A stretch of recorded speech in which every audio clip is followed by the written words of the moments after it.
नमस्कार दोस्तों, आपका दोस्त मैं अमित विश्वकर्मा। जिस तरीके से हमें माइक के ज़्यादा ऑर्डर मिल रहे हैं आप लोगों के भरोसे से और विश्वास से और ये हमने भैया ने हमें दिया था, ये मिनी माइक का ऑर्डर दिया था इन्होंने और उन्होंने बोला था कि जो आपकी दुकान पे सबसे अच्छा माइक हो वो आप हमें भेजिए और वो आप हमें बनाकर दीजिए। उन्होंने अपना स्टिकर भेजा तो हमने उनका स्टिकर प्रिंट करके उनको एचडी क्वालिटी का प्रिंट करके दिया है और स्टिकर कैसे प्रिंट किया है ये आपको दिखाते हैं।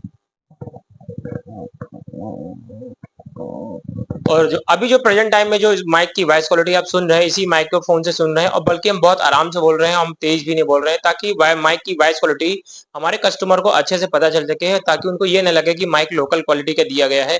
अगर आपको भी ऐसा माइक प्राप्त करना है तो हमारे स्क्रीन पे दिए हुए नंबर पर कॉल कर सकता है। हमारी ऑल ओवर इंडिया डिलीवरी है और ये हमारा जा रहा है बहराइच माइक। और आप लोगों को भी पसंद तो प्लीज हमें सपोर्ट करिए, मेरे चैनल को सब्सक्राइब करिए, मेरे पेज को फॉलो करिए ताकि ऐसे ऐसे अच्छे अच्छे माइक आप लोगों के लिए बनाते रहें। नमस्कार।